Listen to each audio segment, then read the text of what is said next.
आपसे दो बातें करनी है। सांसद अरुण गोविल से हमारी बात हुई है और हमको पता चला है कि अब इस वंदे भारत को लेकर उनके प्लान्स क्या क्या हैं। इस वंदे भारत ट्रेन को आगे तक बढ़ाने का प्रोसेस शुरू हो गया है और उन्होंने हमें आश्वस्त किया है कि वो हर उस नेता से मिलेंगे, हर उस डिपार्टमेंट में जाएंगे जिनके साथ मेरठ का डेवलपमेंट जुड़ा हुआ है।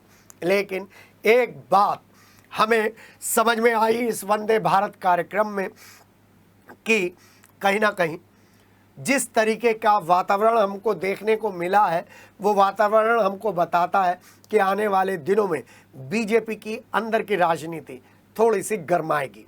लेकिन इस राजनीति से इतर अरुण गोविल सांसद मेरठ अपना काम चुपचाप करते रहेंगे।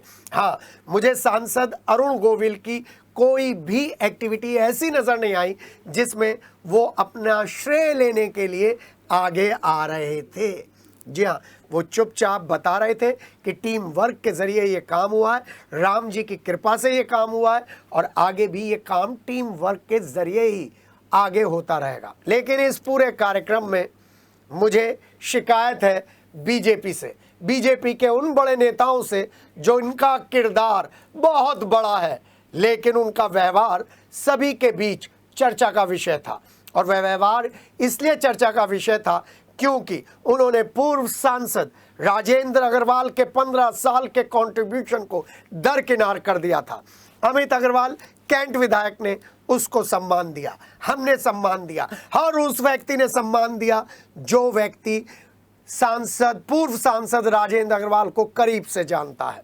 जी हाँ, सिटी हलचल बार बार ये अनाउंसमेंट करता है, बार बार ये घोषणा करता है कि हमारी अपनी पर्सनल कुछ आइडियोलॉजी हो सकती है क्योंकि हम भी इंसान हैं, लेकिन एक पत्रकार के तौर पर, एक बुद्धिजीवी के तौर पर और एक भारतीय नागरिक के तौर पर हमें हमेशा इतने बड़े चैनल से सकारात्मक व्यवहार की प्रशंसा करनी चाहिए, सकारात्मक वातावरण बनाना चाहिए और नेताओं से भी हमारी यही अपेक्षा है क्योंकि उस इतने बड़े आयोजन में नेता तो गिनती के थे लेकिन उनके समर्थक और बच्चे बहुत सारे थे।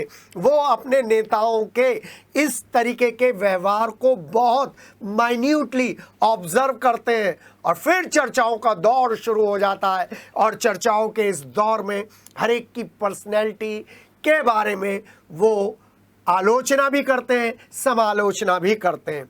हमारा सभी बड़े लोगों से, चाहे वो राजनीति से हैं, चाहे वो शिक्षा से हैं, चाहे वो चिकित्सा से हैं, चाहे वो डिपार्टमेंट से हैं, चाहे वो किसी भी डिपार्टमेंट से, उन सबसे अनुरोध है कि अपने व्यवहार से ईगो को निकाल कर फेंक दें।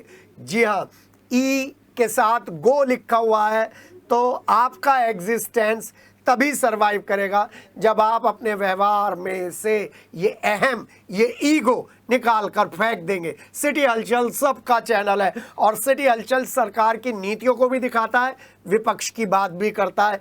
तभी चुनाव के दौरान एक तरफ हमारे साथ अमित अग्रवाल थे तो दूसरी तरफ योगेश वर्मा भी थे। हमने राज्यसभा सांसद डॉक्टर लक्ष्मीकांत वाजपेयी से भी बात की तो हमने दूसरे सभी बड़े नेताओं को दिखाया और बताने की कोशिश करी है कि हम कंस्ट्रक्टिव रोल में हैं। और हर बार जब मैं दो अधिकारियों से मिलता हूं और अब तीसरे अधिकारी भी उसमें शामिल हो गए तो मुझे बड़ी खुशी होती है। मैं मिलता बहुत कम हूं तीनों अधिकारियों से क्योंकि उन पत्रकारों की तरह नहीं हूं जो रोज़ सुबह शाम चेहरा दिखाने के लिए इन अधिकारियों के पास जाते हैं।